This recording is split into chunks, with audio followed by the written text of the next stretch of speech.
It's the topic. What is the topic?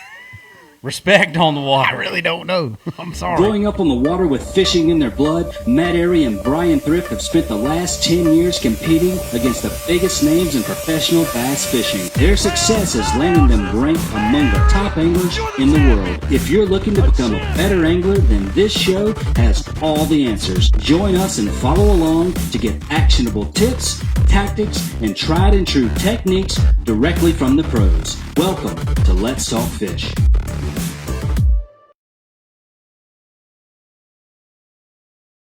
Mic on. What are you Sound writing on. down? We are live. Notes. Intro worked. I'm writing notes. Oh, Matt's writing notes. Matt's writing notes. We got notes tonight. Somebody's got to keep. You the see, show he's got straight. an agenda. I have no agenda. Yeah, On we this know. side, this side of the table is no agenda. Roll up in here at 6:58. I'm not doing anything. That's when I do never my- do anything, but I'm doing even less tonight. Just so I'm you going to know. take the Jeff approach tonight. I'm going to do less. The less is more approach. Jeff is a touch sore, and Can you put that video up? he absolutely can. And I know Not you, now, Don't I say, could've. don't say you can't drop this on the feed. I can't do it during the show. You got, Why? You got an hour to do this, Jeff. I can't do it while the show's running Why? because can't- it'll lock it up. You can't throw a video in right there in one of those boxes. Yes, For you real? can. Not during the show. Yes, you can. I think he's making. He's We'll excuses. do it lying. next time. I He's think he's lying. making excuses. It's funny. Brian. Let's just say I'm a little tender. Yeah, we know you're a little soft. Tender. All right, on to the topic, the hot topic. Respect on the water. And I say hot topic, and Thrift said, I think we've done this before. I'm sure we've talked about this in 100 and something shows, but Yeah. it's never been like our title topic, Never been. Okay, I'm good with that. Yeah. where we could actually have a poll. A poll. We are going to have another poll. We're gonna have a poll. We're going to try to have a That's poll gonna be every the- single show. We're Yeah. so excited about our new feature that we can have. We a need poll. somebody to sponsor the poll on the show. We need a poll Exactly. sponsor. Reed Well, Kaufman. in the meantime, we'll We did call have it an the intro. Angler's Choice. There you go. Pulse Fish Lures Poll of the Night. Brought to you by Let's Talk Fish. Okay, sure. Whatever. 162 viewers, guys. Thanks. We came up with this topic because we thought last week's show was awesome in the fact that the engagement from y'all was a lot of fun. It was fun. It was controversial, but not crazy. We're going to try to make things a tad polarizing in the off season. Polarizing. Does that mean Make it work. edgy? Yeah, just a bit edgy. All right. Just to I stole that term from Will you Thrift. get a tattoo on your face? absolutely. Okay. Perfect. Roger Metz said how much to sponsor the poll. He just texted me, actually. he personally texted me. So how I don't know. Let how me much put to a sponsor the poll? Let me put a poll up, Starting, and y'all can- starting bid. and y'all can. Let me put a poll. Yeah, y'all. Yeah, Let's give poll that. What should the poll sponsorship cost on Let's Talk Fish? That's the first poll of the night.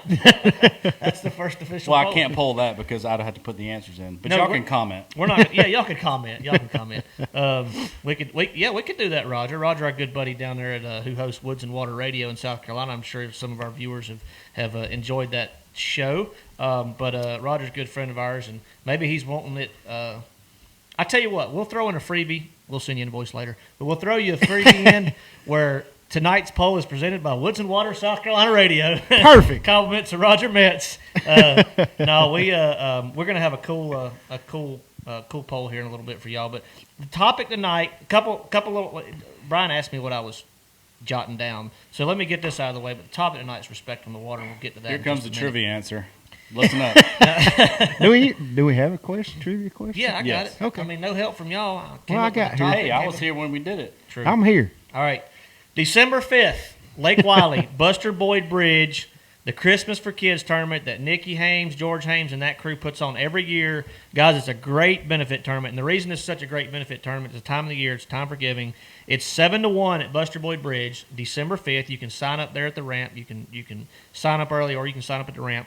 Every $100 raised gives one child a Christmas that otherwise they wouldn't get. So Buster Boyd Bridge, December 5th, Lake Wiley, 7-1, so it won't take up your entire Saturday. I like a 6-hour derby. 6-hour derby, that's a good length. I like 8 hours. Well, I mean, in a tour level event, I want as much time as I can get. But I still like the a- 8-hour tournament. Like a charity tournament. Like even though. local tournaments, it's usually 10 o'clock before I catch one. I mean, most times. Well, how about 10 to 4? No, because it doesn't matter what time we start because I usually screw up 2 hours. Okay. Me and Louie, we and Louie Hull with Shooter Lures, we fished a lot of team tournaments together back in the day, and we used to like. I mean, it became comical because we never caught them where we started. Like it was always the fourth You or ever go fifth. back to where you started and then caught them? Yes, Yeah. but we never caught them right out of the gate. It was kind of like our running joke. What's up, Ryan, Dalton, William, everybody? And Thanks also for jumping remember on. the weekend after the Christmas toy tournament, the Abu Garcia Santa Claus tournament is at Lake Norman, December the 12th. And make sure you show up. I got something that overlaps that, but this is not going to conflict with anybody that's fishing the Santa Claus tournament. Okay. So a lot of things going on that weekend. The Santa Claus event. I think there's another high school tournament somewhere at Lake Murray, if I'm not mistaken. But our good friends Roger Metz and Neil Paul down there in Anderson, South Carolina, that group's gotten together. They're doing again the second or third. I'm not sure. Roger's on here. Neil might be watching. Correct me if I'm wrong. I'm not sure how many of these they've done. The high school bass class down at in Anderson, South Carolina, December 12th through the 13th. Go to highschoolbassclass.com to register. Middle and high school kids can do this. They're going to have a lot of different pros there teaching seminars. Going to be a good weekend. So highschoolbassclass.com is how you would register for that event. Are you seminaring? I am not seminaring in that event. I'm not either. You are not either. We will not be there, unfortunately. But I'm sure they're going to have a great lineup of Yeah, pros. it'll be good. Everything Neil Paul does pretty much goes off without a hitch. So I expect it to be top notch. Yeah, no, it'll be good. And they've done this before very successfully. What, Jeff? Thank you, Derek Morris. He said he's from Lake Lanier, first time viewer live. He's been on listening podcast for over a year. Nice. So appreciate you coming on live. Hope it's just as good as the podcast. They did do 2 in 2017, Roger said. Talking about the there high. He you said go. this is the first new official one. Okay. So got that, Roger. But highschoolbassclass.com, go on there and register. If you've got to know some high school kids, if y'all are high school kids watching or middle school kids, and you're in the area and you have the opportunity to jump in that, you can never learn too much. So that's a good opportunity to get out there and take advantage And of plus, it's going to be raining Saturday. But that's a good thing to do. and cold. Yeah. Like real cold. I know. I feel for all the boys up at Lake Cumberland fishing the Toyota Series. Wait, that's Championship. this Saturday it's raining. I don't know if it's going to be raining that Saturday. No, it's going to rain this Saturday. Oh yeah, that's a weekend. That's Yeah. that's right. That's next I'm weekend. 2 weeks ahead. My bad. But they're posting pictures of their boats covered in snow, and I just don't. I'm not real envious of that right now. Yes, me neither. All right, so respect on the water. Let's jump into it. We'll have a trivia question in this show like we normally do, y'all. It's giving away a Angler's Choice hat and hoodie, compliments of Angler's Choice Marine tonight, and it'll be a good question. So, all right, let's jump right into the topic. We've talked about this, and respect on the water. We want y'all's feedback. We'll do a poll here in a little bit, and we want y'all's feedback though about everything that we're discussing tonight. I'm gonna jump in here and start reading some of y'all's comments. We want to know what y'all think about respect on the water, and this goes from pro to pro, from weekend angler to pro. Yeah, it doesn't From- matter if you fish high school tournaments, BFLs, or just fun fishing. Let's get it all. Get it all. Get it Get off it your all. chest. If you got something to say, Let's Talk Fish is the place to say it. You know, the last time I was disrespected on the water, I thought that was corny. the last time I was disrespected on the water was By me. at Matt Airy at Moss Lake. You're so full of it. I'm You're serious. so full of it. I'm serious. And we were in the boat together, and I still got disrespected. So that's how bad that We was. were on the same team. And he Yeah, we were on the same team, and he disrespected me. All right, we'll just leave it at that. I'll just take your word for it. I disrespect you every time we fish together. I know, it's awful. He's mean to me, talks down to me. Like, if I don't catch one every 20 minutes, he tells me I suck. It's awful. I don't tell you you suck. I don't take it that far. All right, so respect on the water. So from pro to pro, let's talk about some situations that we've been in, and I won't name the other pros. And I haven't been in any serious scuffles on the water, so to speak. I've only had one or two small disagreements. But I learned a long time ago that at the very top level of fishing, and I learned this my rookie year, on into my sophomore year, fishing at the tour level. This would be the 2007, 2008, 2009 FLW Tour days.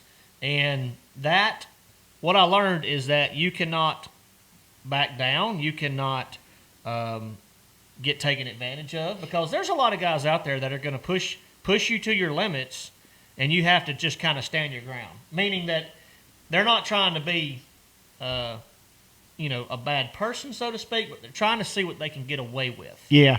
And if you let them get away with so much, then they're just going to keep doing it. But if you stand your ground and tell them like it is, most of them will start having that kind of mutual respect feeling. And yeah. I think it's worse on the rookies, don't you? At like the first-time tour guys. And it's not like for me and you necessarily, but there's just guys out there that will push the limits. They want to see how far they can take it. Yeah. See, Brian was all fired up before the show. I'm thinking. Like, look, you see the wheels turning. Yeah, he's I'm thinking. He's processing. Takes him a minute. But so in my experiences on the water, the way I look at it, here's my take. If a guy's fishing down a bank, he's fishing shallow, he's target fishing docks, whatever it is, I'm not going to cut that guy off within 150, 200 yards of him minimum. Now, if it's going down one side of a cove and that cove is 300 yards deep, and I want to go to a bed and fish that's in the back of it, I'm going to it. Yeah. But I'm not going to cut him off and fish 6 docks in front of him. So there's a fine line there. Yeah, there's different situations. And what's the number one most important thing when it comes to respect on the water, Thrift? One word. One word? One word. I need more than Figure one this word. out. No, it's just one word. That makes it easy. The most important thing when you and I are on the water competing against each other, what's the number one most important thing? And I know you'll agree with this. That's why I'm calling it number one. I need more than one word. Communication. Yeah. Communication. But before you get within communicating distance. You honk your horn? No. Don't get that close to communicate. So you're that guy that's got the bumper sticker on the back of his boat. If you can read this, back off.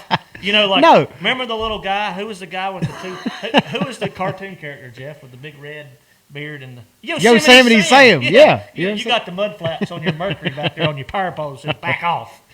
No. What I'm saying is, if everybody would just kind of live by the rule of,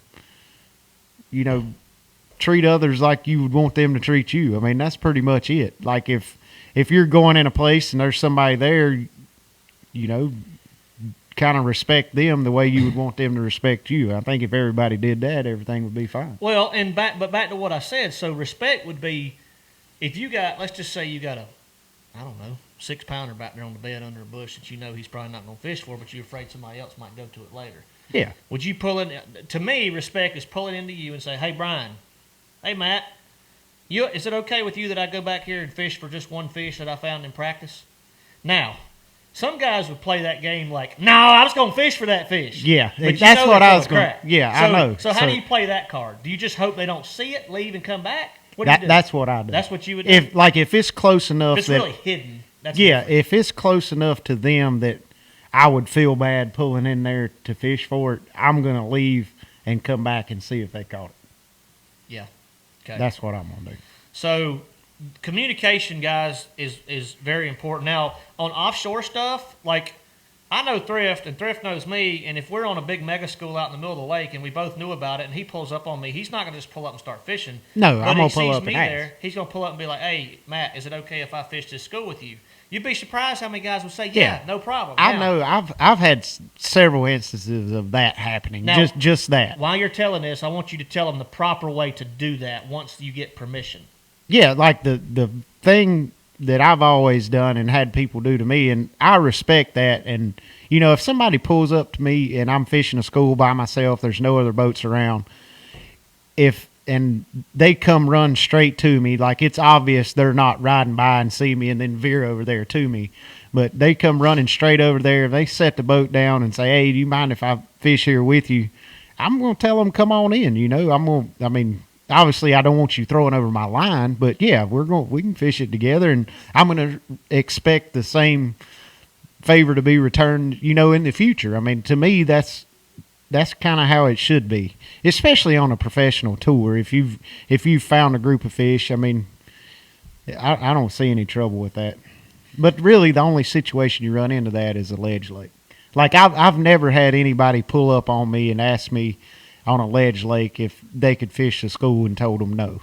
Now I've had a couple guys tell me no before, and if they ever pull up on me and ask me, of course I will return their favor with a no. Goes around, comes around. Exactly. I had that happen to me. Actually, Spencer, hey Spencer, said he was one of my marshals for the June tournament on Lake Gunnersville last year, and he was talking about so much pressure on Lake Gunnersville from vacationers. Respect does not exist, and and he said he's had several people just push right up on several shell beds in front of him, all kinds of things. And you know what's bad is, and I don't want to use the term ignorance necessarily, but there's a lot of people out there, and vacationers included, that don't even, and that's what's great about growing our sport and making awareness, because they don't even know that it exists. There's people out there that don't know that we're out there fishing to feed our families. We're out there doing it, and it's our full-time job. So there's different, you got to give people the benefit of the doubt to an extent that they don't actually know what's going on. But if this guy is a local club fisherman and he's out there trying to prove that he's better than Bryan Thrift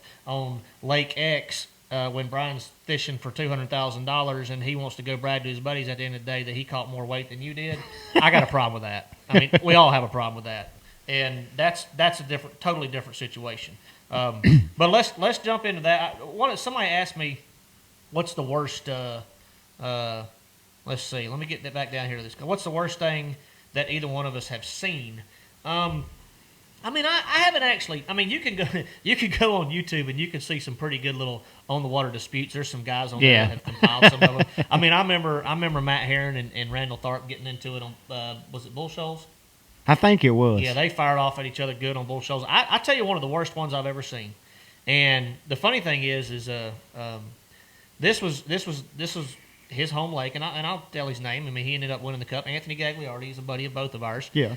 Great fisherman. I forgot about that one. So, yeah. So when Anthony, if y'all don't remember this, Anthony Gagliardi won the Forest Wood Cup at Lake Murray It back was 10 years ago. 14, I believe. Okay, 2014. God, 6 years ago. Sorry. I think it was 14. Yeah, I'm calling it 14. You're roughly right. You're close.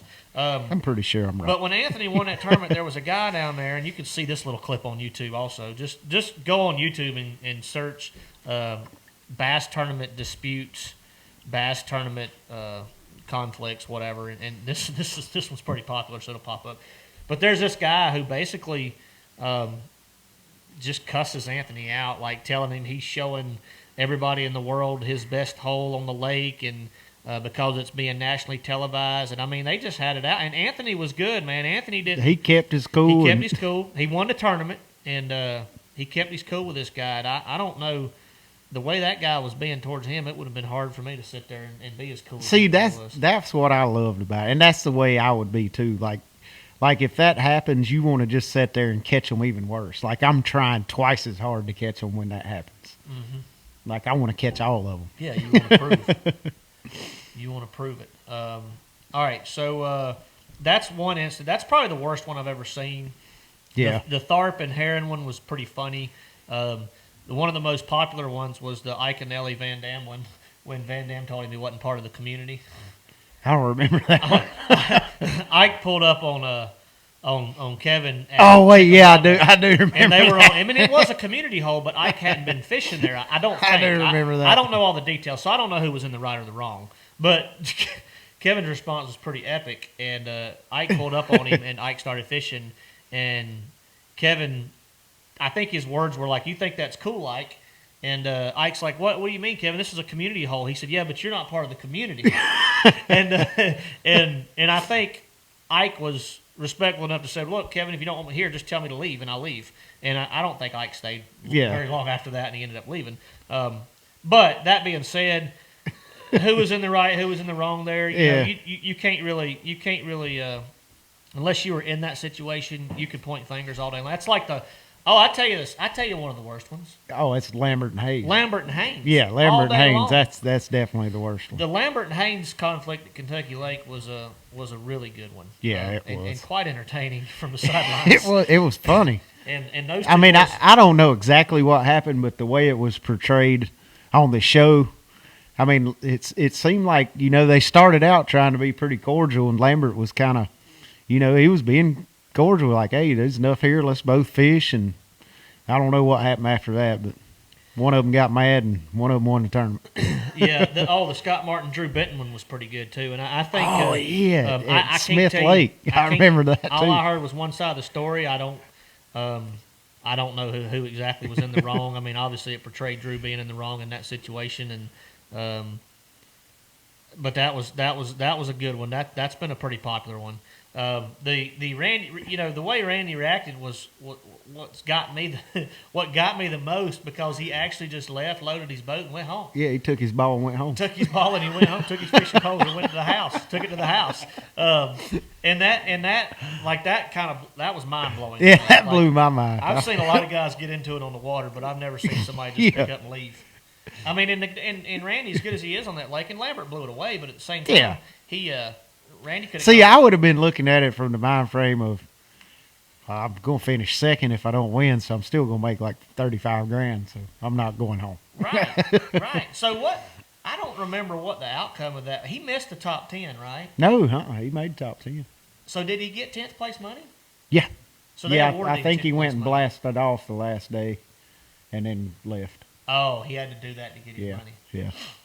Interesting. Oh, that's another good one. Thanks, Ernie. Ish and Poche down there at the locks in Florida.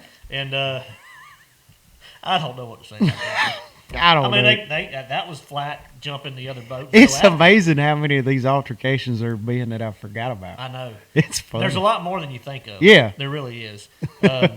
So that Adam Savage said he was there when that happened on Kentucky Lake. Well, I'm just glad them two boys didn't go at it, because them were two big old boys, and I wouldn't have liked the outcome on that for either one of them. Joe Martin said, what about when he said that jackleg harassed Quinn on Wiley? That must have been during the Classic. And I don't remember that. I don't remember. I remember the Classic at Wiley. Yeah, it was in 04. Because I went as a spectator, and I went out on the water one day and followed a few of the guys around for 3 or 4 hours, and then left and went to the show. And I don't remember that. Yeah, I don't remember that either. Happening to Quinn. But I mean, I take your word for it, Joe. I'm sure it did, because there was a lot of people out there. And Quinn had a very big crowd following him around. I would venture to say that Quinn in that Classic had a bigger crowd following him throughout the whole tournament than any other boat in any other Classic ever. Right, and Wiley's not a very big lake. It's pretty narrow for the most part. It's only about 20,000 acres roughly, isn't it? I don't think it's that big, but it's pretty narrow. And so Quinn's running up and down the lake, and there's 60 boats following him. It just train wrecks everything. It's pretty funny. This is where we want y'all's feedback. We want to know what y'all think of Dean Rojas. That's another one. God, I keep forgetting. That was Alton Jones. Dean Rojas and Alton Jones. See, I don't know anything That was about down it. there at the Sabine River several years back when they were in a little bitty tiny. You know how the Sabine is. It's just winding. I've never. It's all like creeks big enough for a boat everywhere. Basically. Well, it is a a tidal lot fishery. of dead end So stuff. And anyway, that was a good one. I can't blame them for that. If I had to fish the Sabine, I'd already be mad to start with. I mean, You just don't like rivers, period. I really don't. Tidal rivers. I or mean, just you rivers. already on edge because you're fishing a stupid Sabine River. I mean, you got to tread lightly.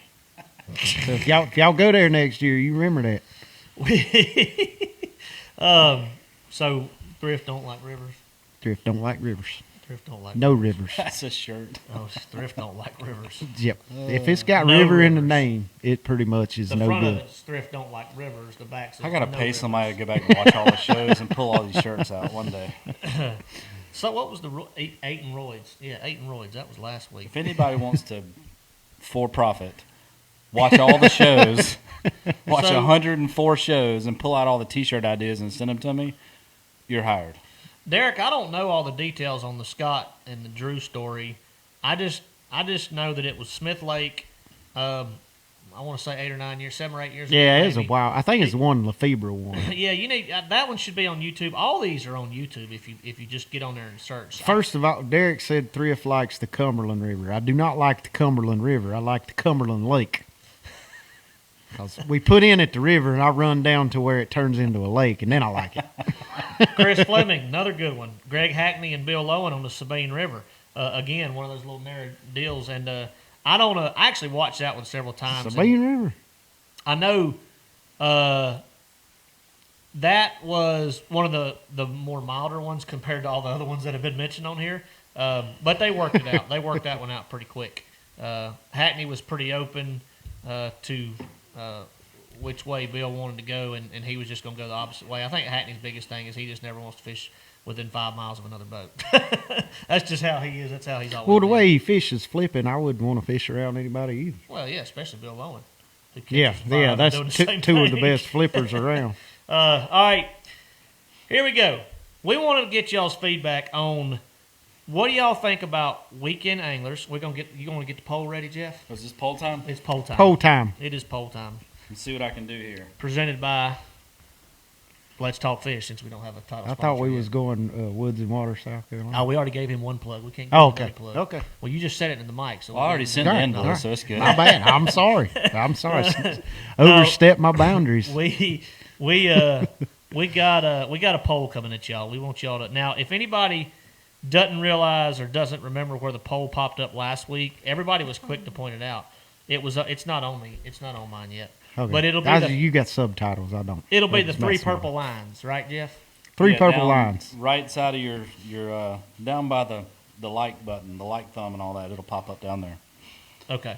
And three or four purple line, little circle with purple lines in it. That is correct. Click on that. Click on that, and we will we'll be interested to see the results. So don't just use the poll for your vote. But the topic is basically going to be: do y'all think it's right? And I've already seen a few people comment, Mike Harris being one, that the weekend anglers, whoever it may be, if you're aware that there is a top level tier tournament going on, let's just say BPT or Bass Elite Series, at your lake there, do you think it's right to go out there and fish while they're fishing their tour event there?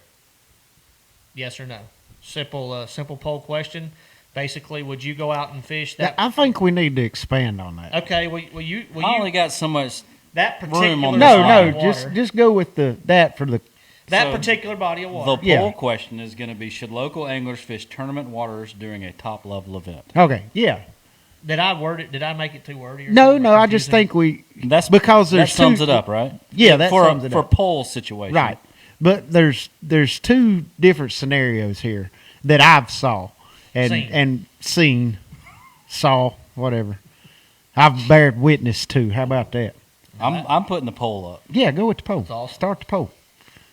But there's like somebody fishing on a lake that's currently hosting a major tour level event. I'm fine with that. Right, I this want is- people out there You're fishing. such a pansy. No, that's different because I can't tell you how many times I've been in a tournament and some locals being there fishing and I pull in there and they show me the utmost respect. They move out of the way and sit there and watch me fish. I mean, they don't know where I'm You're going. digging too far deep into this. No, This is a simple poll question. The no. poll is up. Three little purple bars. It's a yes or no question. Because I don't want people thinking we don't want them out there fishing because that is the absolute not truth. But I've had a lot of people do that. You pull in somewhere and be like, oh, there's Brian. And they come over there and they stop fishing, watch me fish, and I fish and head on about my way. But then I've also seen instances, especially since social media has gotten so big in the last 10 or 15 years, where guys will actively go out and fish like tournament hours, like they're in a tournament. It's almost like they're trying to get out there and compete. And talking a bunch of trash on social media and stuff. I know. There was the last event, the FLW event I won at Cumberland. I think there was a guy that did just that, and he was fussing about us getting the 15-inch exemption for smallmouth and all that, and then I ended up winning the tournament on all 18-inch smallmouth, and so that was pretty good. But I don't think that's the way it should be. All right, so yeah, Roger Metz, I think, said it very properly. And let's see, I'm seeing a lot of guys. I like the responses so far. Mike Harris is short and to the point. What, Mike? You're feeding your family. I'm not. I'll watch, but that's all. All right, so Spencer McCreary had a good point too. Spencer, he said no, be respectful to him. He said the event helps the local economy so much. So that's something that a lot of people don't realize, how much money these events bring to their local economy, local businesses, and puts into circulation in that specific city. So keep that in the back of your mind. Also, you know, this is the way I kind of always thought. Some people might hate me for saying this. I don't necessarily have a problem with somebody fishing while we're out there fishing, you know. No. But the difference is a lot of the guys that do it don't realize that it's the same thing as me kind of walking into your office when you're doing some important paperwork and taking your papers and then just kind of just doing this and just throwing it over there, just to annoy you a little bit, you know, like just to make it like where it's a little bit harder for you to get the job done. You know what I mean? Like it's a little bit of an inconvenience. You can get over it, you can get through it, you can work your way around it, but it's just kind of a pain in the butt, so to speak. So, like Brian said, it's not a big deal. Guys are out there fishing. We've dealt with it all our careers. We're always going to deal with it. But I'm a little different than Brian when I say how I feel. I'm not scared of what everybody thinks about me. Like, I ain't he's a big old scared. weenie. I'm just I mean, kidding. I really I'm don't. just giving you a hard time. It don't affect me. I'm just people. Most of the guys that I've encountered, the weekend guys that I've encountered. If I'm a good enough fisherman, I'm gonna be able to come in there and catch them behind the local anyway. Well, that's true. That's true. That's the way I look My at it. point is that you have obstacles. We've had obstacles our entire careers. We're going to continue to have them. The reason we started this debate tonight is we want to know what y'all think. We fish professionally. This is what we do full time. But y'all are the guys that, you know, are going out there on the weekends, having a good time, taking your family, fishing club tournaments, fishing team tournaments, doing whatever it may be. We want to know y'all's feedback. That's why we do this. We want to know y'all's opinion. And I'm sure you've already had the poll up, so we've got votes flying in. It's pretty tight. Pretty snug. That would have been my take on this whole deal tonight. I would have guessed that it would have been roughly a 50-50 split. And if I had to guess, a lot of the guys, and I'm seeing their feedback and their comments, that it's okay to fish, just kind of stay out of the guy's way if they come in and want to fish, you know. And I'm not, like, I have never pulled up on a local and just started fishing. I treat them just like I do another pro. And 99.9% of the time, if you're nice and you ask politely and you use your manners, they will say, absolutely, man. Come on in. You're fishing for $100,000. Come on in, do whatever you need to do. Yeah. I'll back off. Now, every once in a while, you get an Anthony Gagliardi situation or something like that who will actually pull up beside you and try to match you cast for cast. Have you ever had that happen? I've never had that happen. No, I don't think I have. Have you ever had a local pull up and start fishing, you know, kind of like right around you, like trying to do the same thing you were doing or anything like that? No, I've never had that happen either. What the world is Fisher Gallup talking about? Well, I'm lost here. I got to catch back up on the feed. Here we go. Mulch. Mulch out to y'all could. What are you talking about, Fisher? Did I Wow. miss something? Fisher, I love you, buddy, but you get the award for the most random comment we've ever seen. I didn't know if on I our missed- Let's Talk. Wait, he might be starting his own landscape business. That's a long drive. Yeah, that's a good little drive, but I didn't know if I missed something. But Yeah. to answer your question, I'll answer it. I'll start. No, I do not. I'll second that.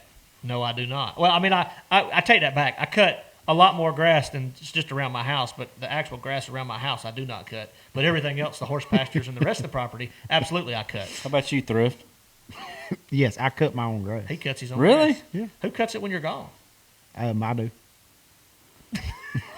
When I get What? When I Dude, get, I cut it when I that's get talent. That's another dumb shirt. I mean, That that's, is Who talent. cuts your grass when I'm gone on the front of the shirt, Jeff? And on the back, I do. I do. that's just how good I am. Okay. Y'all All right, don't- so I back mean, to my question. I Who can't cuts your help it. grass when you're gone? I cut it when I get home. Okay, so it just gets long and gnarly and ugly. No, What? Your grass doesn't grow? no, I've I'm confused. He's got special trained it. grass. trained it. It grows when he wants it to. Lord have See, mercy. I got zoysia, so it grows horizontally, not vertically. I don't even know. It's the truth. So you're gone 3 weeks in a row. You just don't cut the grass. No, Nobody I cut it cuts when the I get home. grass. Okay. I don't even know get what's. that. I don't even. I mean, it's the truth. All right. There you go, Fisher. Good question. I mean, that's the most We all learned something on that one. one of the more unique questions and one of the most unique answers I've ever heard in my life, all in one. Count on Thrift. Chris Lindahl has actually said he would go and watch all the shows and pull the T-shirts. So that has to be a shirt in there, Chris. Chris, you're the man. No, I'm just cutting grass. Who cuts your He grass? probably when you're does, gone? Andrew. Andrew I said do. you probably got Do what? a couple goats that you got. Do you move them around on a stake in your yard? I don't have goats.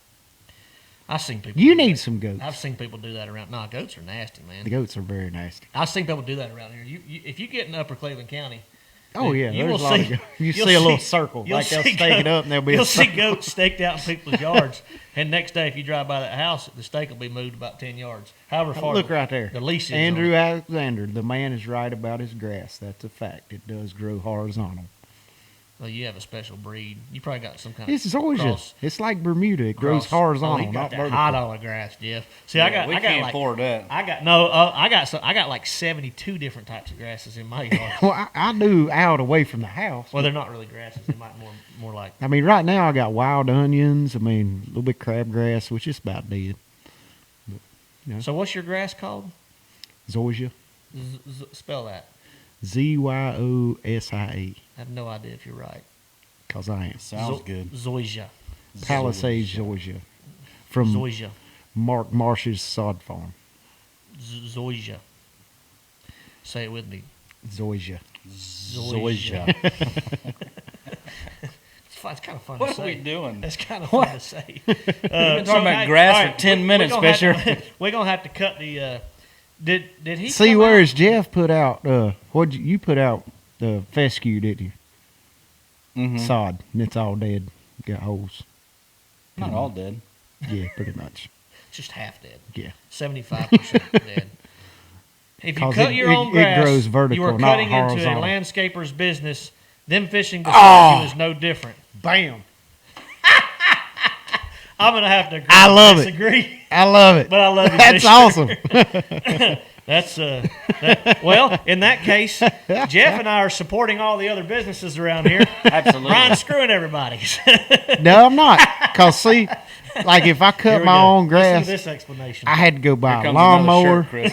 I got to go buy oil. I got to go buy gas. I got to buy wheat eater string. Yeah, but those are all one-time purchases. Except for Sun gas. drops. Nah, I can't Sun drops. cut my grass for a year on one Extra take of sun- grass. Extra sun Gas? drops to drink while Extra you're sun mowing. drops. I said except for gas. Zoysia, Mike Harris has Zoysia greens earlier in the spring and stays greener after the first frost. Is that true? Yeah, that in Bermuda it does, Okay. but it turns yellow during the winter. Yellow. Mhm. I Like bet it brown, does go brown. like It goes completely dormant. Yeah. Morgan Summers runs a sod farm. Wrong. Zoysia. Zoysia. I had one letter off. You right. One wrong is letter wrong. off. Thrift, shoot me a message if you ever need any grass. There you go from Morgan Summers. Thanks, Morgan. I think Matt and Jeff are the grass guys. I got green in my yard. I'm good. My yard is green. Mine's half green. Fisher said we're good. Thanks, Said Fisher. Jeff and Matt, y'all are good. Sorry, Scott. Yeah, we got way off topic. Like way off. I don't even know what we're talking about anymore. Grass, Jeff. Grass. Zoysia. You know, nobody's ever come up and asked me to cut my grass. You know, if somebody ever There you came go. and asked me to cut my grass, There's I an might would opportunity entertain for a the local idea. landscaping company. All you got to do is ask. Yeah, Here's a plug for my buddy that does mine. Mow Better Lawn Care. mow better lawn care. MOW Better Lawn Care. My boy Chet, he does our grass over there. They do some killer tree removal too. Him and his buddy Kevin, they came over and removed a big old tree. I got to stop. Sorry. Came over and removed a big old tree in the yard. But all right, Lord. Chris Lindahl said, "Let's talk grass." that could take on a whole new direction. We're pretty much done. Like Yeah. I've spilled all my knowledge of We're grass gonna right stop now. there. All right. So back to our hot topic tonight. How's our poll looking, Jeff? Tell him the poll question I again. don't even know. Poll question. The poll's gone. It's not even showing up on mine He's anymore. got the result. That's Oh, 'cause you already- I didn't even vote. No, I can't vote. I can. I just voted. Should local anglers fish tournament waters during a top level event? Yes or no? All right. 43% say yes. 57 say no. So that's pretty tight. That's fairly snug. Yeah. Fairly snug. And y'all don't answer that thing out of respect for us or based on what y'all think we would approve of or not approve of, and I don't feel like most of y'all would, but which is awesome. That's why we love y'all. We love the feedback, and that's why we did this tonight, because very controversial subject. It's something we've always had to deal with. Something we'll always have to deal with. It's not like you can ever shut a public fishery down when there's a tournament going on. One thing that you can do is which I thought was cool back in the day when they did the Classic, and MLF did some of their smaller stuff like this, and they still do some of the the little 12-man deals, and when they would take these guys, and they can't do this because of the publicity and the marketing and the sponsors and the money that's involved now, but when they would take these guys and not tell them where they're going and show up on a small fishery somewhere with a small field. MLF's still doing that with the cups. Right, Yeah. but it's a small field. So so they have 24 anglers, I think. think. So they have the flexibility to go to lakes that aren't maybe necessarily highly pressured or have a huge vacationing I population. think every lake's pressured now. Well, it definitely was in 2020. Every single lake. 2020 was absolutely pounded. But there's still some lakes out there that fly under the radar that won't really get a lot of recognition simply because of the size of the lake and the location. There's a lot of untapped fisheries in Florida. Not untapped, but there's some that still kind of fly under the radar. There's several that flew under the radar for a long time. Back in the day in Jurassic Park and some of all those lakes that people didn't really know that much about that were unbelievable. And now it's hard to catch a bass in some of them out here. So I haven't spent much time. No, I think they're still really good. I know JT. He's doing a lot of stuff for Fish Pond Bay, and that's where all those lakes are. Yeah, there's a few of them though that get a lot more pressure than some of the others because there's a bunch of them there, like the Stick Marsh area and all that. There's a bunch of different lakes down there. So, and I'm sure JT, of everyone down there, including him, maybe Scott Martin, a couple of those guys, probably know some little hideaway lakes still. I bet too. I'm sure they know some little secret spots. Andrew said, "What lakes fly under the radar around here?" None. You know what lakes fly under the radar around here that I feel like are really, really good lakes are some of our smaller mountain lakes. Like your Nah, they kind of. I mean, well, what's like the one Chattooga and all those. Yeah, but what's the one they had the AOY Bassmaster deal there, so it kind of blew that one up. Yeah. But it wasn't good at that time. But what's the one that's got the giant spots in it?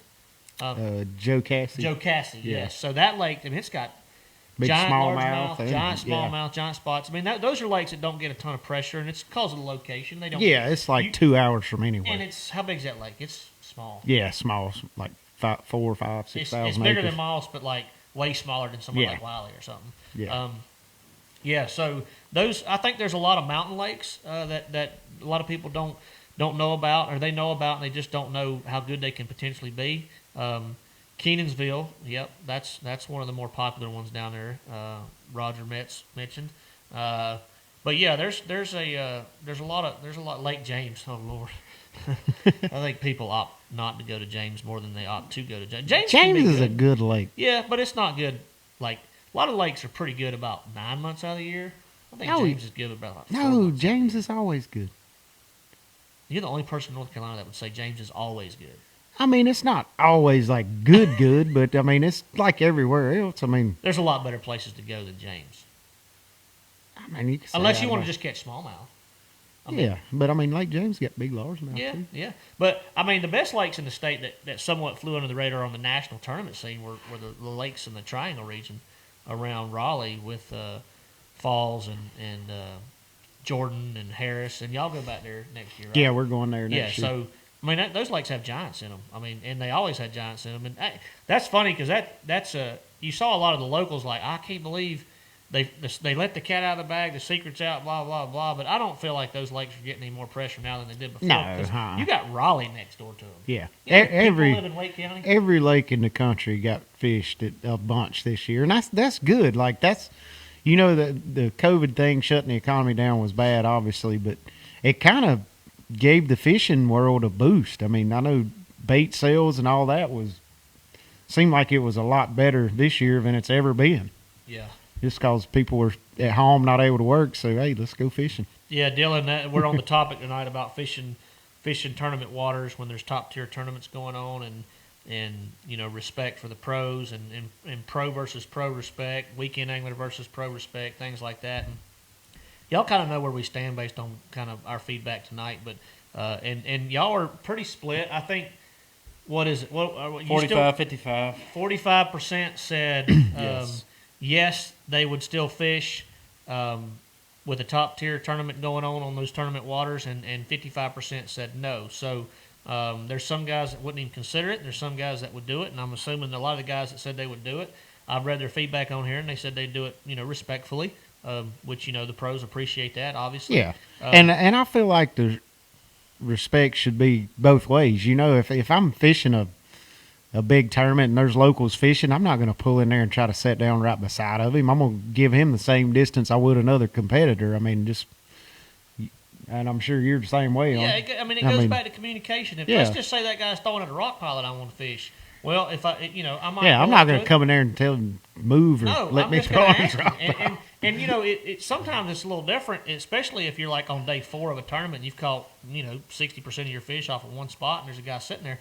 I'm not going to pull in there and just start firing beside him. Okay? Right. But unless, I tell you what, the only time I would do that is if I knew this guy was watching me the day before and he did that purposely. Yeah. Okay, then I got a problem with it. But most of the time, that's not the case. You pull in there, you communicate with them. You talk to them, you talk it out. Either they're going to be real open to it or they're not going to be. There's no in between really. I did have a situation at Lake Fork. Sometimes you can pull up the guys and just kind of read their body language too, and read their reaction, read their facial expressions, and you can kind of figure out what they're going to say before they ever say yeah, it. definitely. So sometimes they say it before you think they're going to say Yeah. it. So, but most of the time it's pretty cut and dry, pretty simple. Like I said, just communicate, be open, and be honest. Don't hold anything in. Tell them how you feel. I rarely They don't tell find you how they myself feel. in a situation that's the only place I got to fish too. Well, that's true, but you've had tournaments too where you've caught half your winning weight off of one area or one spot or one specific area, and don't sit there and tell me no, because A time or two, yeah. okay, all right. Now Dylan Smith, that is bad. Dylan Smith said fishing another person's spots against them, because you and I have had this all our lives. You've showed me stuff, I've showed you something or whatever, and if you went to a tournament wherever and that guy was fishing against you, fishing his spots that he showed you in that tournament against him. Oh, that's a definite no-no. And that happens so much. Man, I know friendships that were almost lost over stuff like that. Yeah, a lot of that local stuff like that. They used to be, especially back when we first started fishing before, like side Before you imaging could find and all the everything. lake Yeah. maps. Yeah. Yeah. Oh, yeah, there were a lot of fights over offshore Back stuff when back you used then. to work your tail off to put your own brush piles in. Yeah. And now you're like, why am I going to put brush piles in when I can find everybody I can else's? dial around my hummingbird and find them all. Yeah, that's right. That's right. I mean, that's sad but true. I mean, that's just. Oh, it is true. That's It just is the way true. it is. I love seeing going to a boat ramp early in the morning and seeing somebody loading up their brush boat where they've been out putting brush out all night, because I'll find them all by lunchtime. Yeah, and that's sometimes the guy says, well, I can't afford one of those good units to see him. Well, that's if he can take the time to cut all them trees down, burn the gas and the fuel, and go out there and sink all them brush piles. No, don't be saying that, because we want people to keep putting brush in. He could have bought him a unit. Yeah. Yeah, like If people quit putting brush in, then I got to start. So let's see. Eddie Martin said, I just can't stand in between a man and $100,000. Brad Hildebrandt said, we schedule our local club tournaments around the bigger team tournaments and especially the pro level events. And that's very respectful of y'all, Brad, to do that, because I know a lot of clubs out there that do that. They do it on purpose.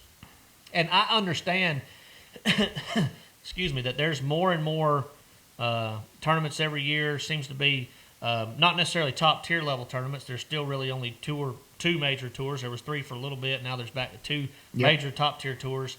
And so as far as those are concerned, it's a little bit different ball game. But you're going to get to a point to where you have to schedule on top of something, because there's just so many tournaments out there. So it is what it is. But just be nice.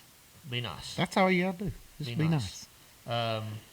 Matthew Blake said if a pro's going to fish an area that he's picked, he's going to back off and learn something. And Matthew, that's and I'm not sitting here plugging Brian or myself, but when I was in your same situation, before I started fishing professionally, and that's a great attitude to have, because that professional, he's a professional for a reason, and he may fish that area way different than you've ever thought about fishing. He may do the exact same thing that you've always done too.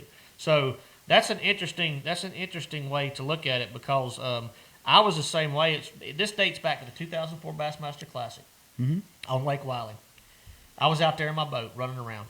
I pulled into the South Fork River, and there was a little bitty funnel. I called it a funnel. It was a channel swing bank where the channel swung next to the bank, and it got really, really, really narrow. And there was a sandbar on one side and a creek mouth on the other that had a flat point. And the channel necked down, and you could literally cast all the way across this channel. Kelly Jordan was sitting there fishing it. Yeah. This is a place that I would always pull up and fish it like you do a lot of stuff. I'd pull up and make 6 or 8 casts. I'd maybe catch one, but then I'd leave. Yeah. This sucker milked that thing for every day, half of every day. Right. With a Carolina rig. I'll never forget it. It was a chartreuse pepper Lake Fork Ring fry. Yeah. So do you know where he was fishing? Yeah. You know what I'm talking about? Oh, yeah. And you know how long he sat there? Yeah. All right. Yeah. So that, just to watch him do that, and then he'd like not get a bite for like, but I mean, it's the perfect highway for these fish. And it's the only place that they could transition from either this flat to this creek or just up and down the river channel. Right. But he would sit there and wait on them to come to him. Correct. Yeah. And, I learned something that day by watching him. And that's just a perfect example of what you're talking about, Matthew. And that's something, there's always, you can learn something. Everybody does everything different. True. A lot of times that's what wins tournaments. I mean, that's I think that's a lot of the reason I mean, everybody's heard of the home lake jinx. When a local has a tournament on their home lake, I mean, a lot of times, typically they don't fare so well. And I think that's part of it is because they do the same old thing. They don't try to figure out what the fish are currently doing, and that's what Kelly did in that situation. Yeah, Andrew Alexander said, what about the spot poachers, guys that just ride around and mark other people's brush piles where people are fishing? Saw that a lot at You Follow when I marshaled. I'm going to tell you the cold, hard truth about those guys that do stuff like that. You don't have to worry about those guys, no way. Brian took the words right out of my mouth. Those are the guys that you don't have to worry about. Right. And if they catch them, they're going to do it one time and probably never be able to repeat it until they go poach a bunch. But they're not going to be able to fish that spot the same way. You never try to catch somebody else's fish, number 2. And number 3, I believe in karma. And what goes around comes around. It'll come back around. You're in the wrong, and I promise you it'll come back around. Of course, you can tell what you learned watching Matt, Roger. I can tell you what you learn riding with Matt, Roger. That's to get a rain suit don't have holes in it. Where was that at? Oh, I don't even. I think I've told that story on here. I just had deja vu, but he had a rain suit. And we were at Ouachita in the Forest Wood Cup, and we were riding back. We have talked about that. Remember that nasty little storm? Oh, yeah, it was on the third day. One of those cells that just blows up out of nowhere. Yeah, it was And it terrible. was raining, and I looked over at Roger, and poor Roger had a big old hole in his rain suit. And guess where it was? Right in the front. No, worse. In his crotch. Right in his crotch. I mean, like a softball-sized hole in that rain suit in his crotch. So you just admitted you were staring at his crotch. Dude, Is that what you heard, Jeff? You cannot. Okay. That is there you definitely go, what I heard. Roger. Okay, all right, whatever. Okay. Y'all have fun. There you go. You done? Yeah, we're done. I'm done. Back to the adult He said you taught conversation. him how to lose topwater fish. I did that. I lost a spoonfish that day. It was a bad day. I weighed in 2 bass, and you know how tough that Oh, yeah. And I had 5. I don't know how many I hooked, Roger. 5 or 6, and I mean these were the right ones. And I jumped one off on a spoon. I hooked it on a spoon. And anyway, that's a story for another day. But it jumped right beside the boat. I almost could have caught it. I actually think I might have tried to catch it. It came off on the spoon, and anyway, I lost 1 or 2 really nice. Oh, yeah, he's got pictures. Thanks, Roger. He sent me a picture of one jumping off. Like, Roger's a phenomenal photographer, if anybody's wondering. But he got pictures of like a 2.5-pounder jumping off my topwater halfway back to the boat. Oh. Neil Paul. Neil Paul said he still has that. That don't surprise me. Probably duct taped it right up and kept on rolling. All right, let's. What time we got, Jeff? 7:54. 7:54. We got about 6 minutes here. So Mike Harris was talking about pros. He watched pros fish a lot of the same spots he did at Chattooge. He said they just did it better than me. And I'm sure Mike was out there watching and paying attention. I'm sure he learned something from that experience. But there again, pro or not a pro, you can learn something from absolutely everybody. One of the biggest things you can learn is where fish go when a lake gets pressured. because that's one thing I see a lot with locals is they fish the obvious stuff that they've always caught fish on, and then a big major tournament comes to their local lake and you put 200 boats on there practicing for 2 or 3 days and fishing for 4 days. By the second or third day of that tournament, those fish are so pressured, you've got fish that are somewhere they're normally not. And I think that's a lot of times that's what a lot of professional anglers find. They find fish that are somewhere they're normally not supposed to be, and that equals a good finish. So you can learn a lot from that. Brian Clare was asking about the Santa Claus tournament. It's not on Wiley. It's on it's Norman. on Norman. This weekend or next December the 12th. Next Saturday, December the 12th. All right. So somebody said they were giving out Santa Claus suits for that. I think they are. They're trying to set the Guinness Book of World Records for the most Santa Claus bass fishing on Right, one so day. What's the record? Do we know? I have no idea. I'd be surprised if there is one. Yeah, I think it's going to be a record either way. So, Oh, gotcha. but somebody asked that, and that's valuable to anybody that's fishing it. Do you actually have to go out and buy your own Santa Claus costume, or are they handing them out? Because somebody told me I they cannot were answer actually that. hand them out. I can't answer that. Okay, so I don't know. I'm not sure where the information on that event is. I know we mentioned it, mentioned the date, mentioned the location. Yes, it's if you follow them on Instagram, they've got it on there. Let me see if I can find it. Yeah, Brian's going to look that up. I'm going to search it up. Yeah, Scott, that's a good point. What's the point of doing that anyway? Because isn't it the sense of satisfaction when you find your own fish and then figuring them out? Absolutely, and that's what I love about bass fishing in general is the same with deer hunting. I'm a big bow hunter. Anybody that follows me knows that I'm nothing against rifle hunting. I used to rifle hunt. I just gave it up about 10 or 15 years ago and picked up the bow because of it's the satisfaction and the feeling of achievement and it's just the challenge. I like to challenge myself. It's the same with every bass fisherman. I think that sense of achievement and satisfaction of finding your own fish and then figuring them out and then catching them is I got it somewhere. I It's can't part find of it it. though. Going and copying, that's like to me going somewhere that somebody tied the deer up for you and then shooting it. So a little bit different, but the point of doing Like a that high stuff, fence. yeah, like a high fence ranch, to where you're limited and kind of the deer's there and eventually going to walk by and things like that. But I agree 100% with that statement. Derek Westfall wanted to know if we're going to let Scott room with us. Well, Scott, he's talking about Scott Martin with Canterbury and myself next season if he qualifies. We're going to absolutely try to work it out the best we can because Scott and I roomed together when we were at FLW and Scott Martin, that is. I got Martin and Canterbury. So did you just send me? Who just texted me something? Oh, somebody just texted me. There we go. I was trying to find that. Okay, here we go. The world's largest Santa Claus bass tournament. To answer your question, yeah, absolutely. Hopefully Scott can solidify his Elite Series invitation this week down at Lay Lake. Good luck to all those guys fishing the Bass Open, by the way. They're going to have some chilly weather, too, it looks like. Maybe not quite as cold. I found it. I finally found one. All right, you found it. So I've got it here, but it's hard Let's for me to see. read the print unless I... I'm reading it. They got raffle prizes and It awards. says that the suit's furnished with paid entry. The suit's furnished That's what it says right here. with a paid entry. There you go. Perfect. All right, so the suit is furnished. The entry fee is what? $100 per team. Includes a Santa suit for competitors. And if you bring a new unwrapped gift for a child, you'll receive additional entries into the raffles. So they got a bunch of raffles going on, prizes for best Santa, best decorated boat. Let's see, raffle prizes from Humminbird, Minn Kota, Academy Sports, Costa, Berkeley, Abu. A lot of cool stuff given away. All right, so That's going to be a fun tournament. Yeah, that's going to be great for media, pictures and stuff like Yeah, that's going to be pretty cool. that. All right. I don't let's, think I'm going to decorate my boat, though. Huh? You said they're giving away prizes for the best decorated boat. You're too nitpicky. You ain't gonna put nothing on your boat. I know you. My boat's already red and black and white, so that's kind of Christmassy. I could put some green on it. You should put some.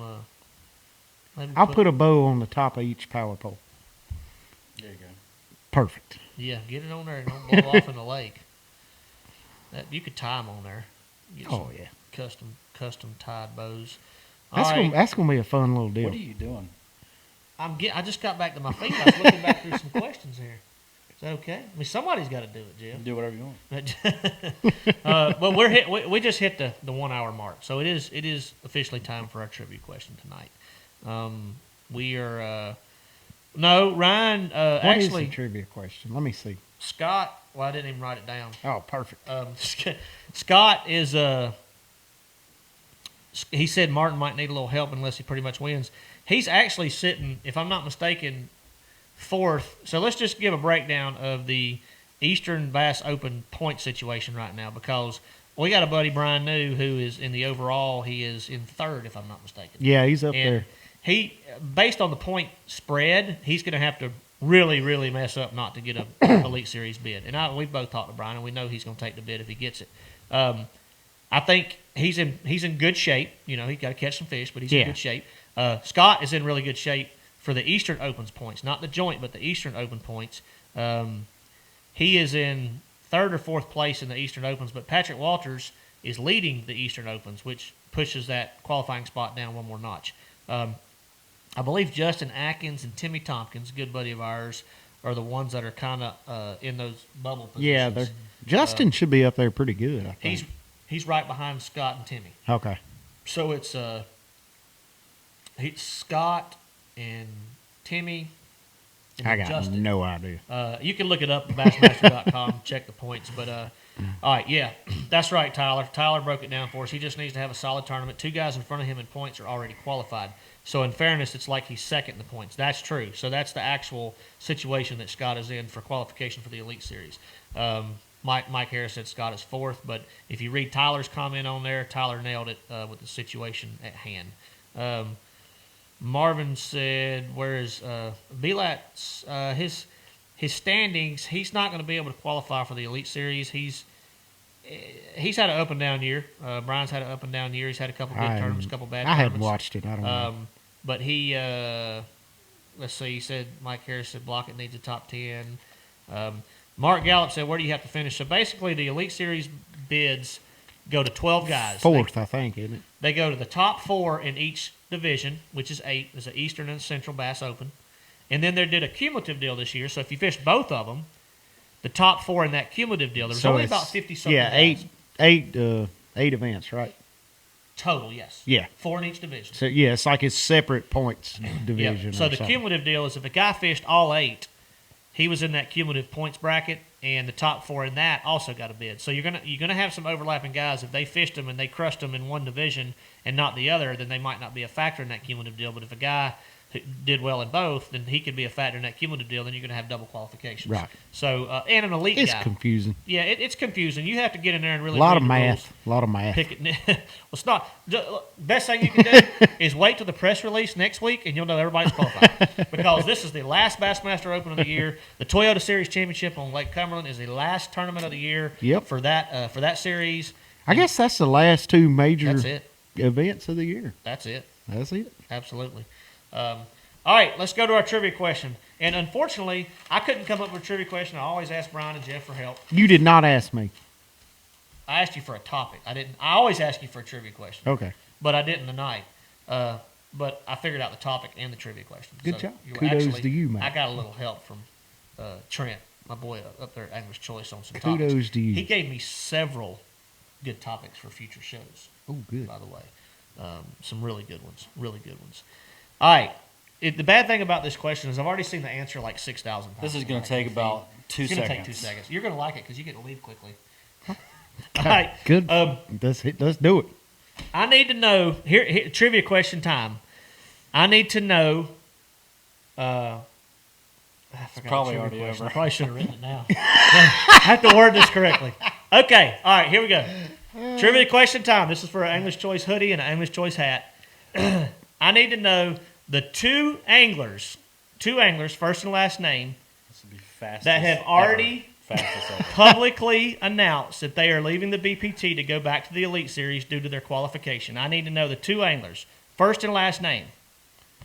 Yeah, this is going to be way easy. It's like, I'm just, Well, next time y'all can come up with a trivia question.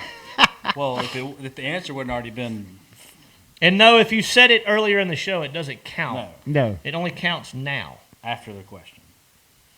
You said first and last name.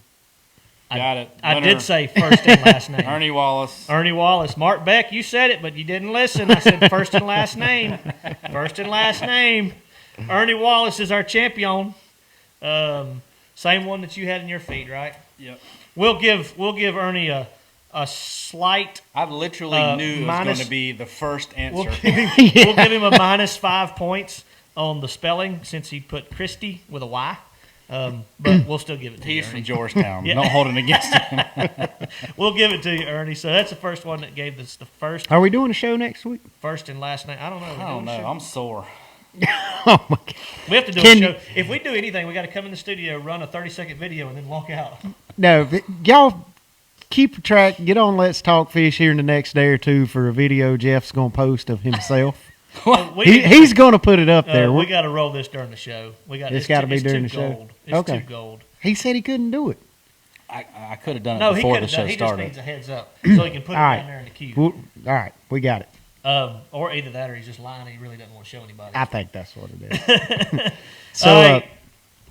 Well, I want to tell Ernie. Ernie knows the drill, but Ernie, send us a message with the size hoodie that you want, and we'll get you a hat and a hoodie sent out from Angler's Choice, man. I appreciate y'all. Everybody got the answer right. Almost everybody got the answer Literally everybody. right.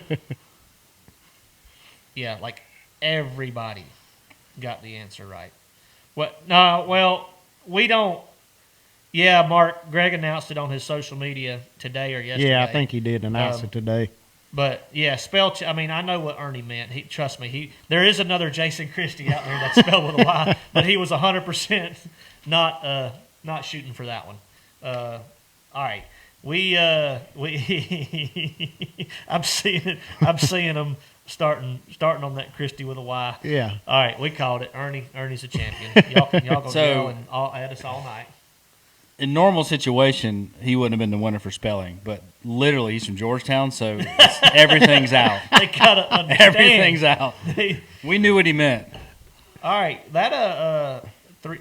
Mark Gallup said 3XL. He's cracking on Ernie, isn't he? Dang, that's a nut. Never mind. Ernie's Ernie, man. Congratulations to Ernie. Send us a message, Ernie, with your size. Or I think it's a hoodie. It's one of them high performance hoodies. So it's a nice shirts. Yeah, like that one. Yeah, like that one up there. I don't. It's not the 25th anniversary one. I don't Right, think, but- The poll of should local anglers fish tournament waters during a top level event, 45% said yes, 55% said no. So a couple people were asking how that poll turned out. say that again. Sorry. 45% said yes, 55% said no. So that's where it There ended. you go. Okay. So relatively even. Chris, next time on Let's Talk Fish, it's Let's Talk Grass. Oh, now we covered it tonight. Zoysia. Zoysia. Palisades Zoysia. There are 2 John Coxes, so that's funny you said that, Ryan, because I looked at the lineup for the new NPFL, and Oh, I seen that too. and I saw John Cox's name on there. I'm like, wait a minute, he just announced he was going back to going to the BPT, and so he could fish the FLW. Yeah. What's it called?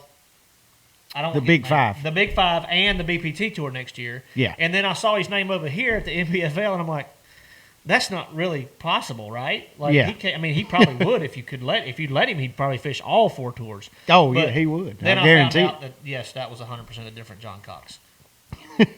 Guys, thanks for tuning in. That was a good one. We appreciate y'all's feedback. Yep. We'll do another show. Well, we don't know for sure if we're going to be here next week because nobody had a direct answer. I think we are. I'll be here if y'all can. So, You'll only be here if we're here, though. right. Yeah. All right. So we're going. But I do have one cool thing for the next show we do. Going to do a cool Demiki wintertime bait giveaway. Going to bring 4 or 5 different types of baits, a couple of each model, and give that away along with the Angler's Choice gear. So get a little something more extra Demiki next stuff. week. Y'all get more Demiki stuff than I do. So yeah, if it for some reason it's not next week, it'll be the week after. We got a couple weeks till Christmas, so I know we'll have at least 1 or 2 shows. Again, big thanks to Angler's Choice Marine. Guys, if you're in the market for a boat, go by their Spindale location, Lexington, North Carolina, or Martinsville, Virginia. Yep. Check them out. They'll do you right. I can guarantee it. Brian and I have been dealing with them for Yeah, years. Good great people. service work, rigging, electronics, anything you need to do with a boat, they got you covered on. Even ATV, tracker off-road vehicles, they That's got right. a little bit of everything. And just keep in mind. And it's Christmas time. I know a lot of people get sidetracked and they don't think about getting back. I know a lot of our viewers, I'm sure, fish 12 months out of the year like we do for the most part. But don't get sidetracked. If you need something done like that, get it done now. Don't wait till March like everybody else does. Right. Because I hear complaints from guys. Well, I took my boat in, I don't have it back, and it's prime fishing season. Well, Yeah. don't take it in April or March. Take it in January or December, Right. or when it's snowing outside, like it's going to. I think this Friday. I don't like pulling my boat in the snow. Nobody does, but I saw a snowflake on the weather You didn't forecast see the for snow. Shelby. Oh, no, I thought you were talking about in Not out of the air. Friday or something, isn't it? Yeah, Friday. But now it's changed to rain, so we'll see. We'll see. All right, y'all. Thanks for tuning in. Hopefully, we'll see y'all next week. And what are we gonna do, Brian? Just so you know, Mark, Ernie just texted me. He said an XXL, not a 3XL. 3X XXL. Have we got another good controversial topic for the next show? I've got a couple in mind. All right. Good things coming to you on the off season from Let's Talk Fish. It's going to be awesome. I thought you were gonna sign us out. Oh, am I? I was Okay, waiting I to- can. All right, This man. is gonna be good. Watch him go. No, I'm done. That was it. I mean, I'm done. That was it. What? I expected one of y'all to take over. the most Nobody epic nobody one was- picked it up. Bye. Well, bye. That was a good one. That's not. That was a good one. I'll just sign us out completely. When we can't go fishing, especially now when it's We're 21 gonna degrees. fall down the outside, stairs. We're gonna sit right here and talk fish. See y'all next time. See ya. Thank you for listening to Let's Talk Fish. Visit our private Facebook group to continue the conversation, post your questions, and talk with other fellow anglers at facebook.com/groups/Let's Talk Fish. Follow us on Instagram at Let's Talk Fish Official and subscribe to our YouTube channel for more exclusive content. Join us again next episode for more actionable tips, tactics, and techniques directly from the pros. And remember, when we can't go fishing, we're going to sit right here and talk fish.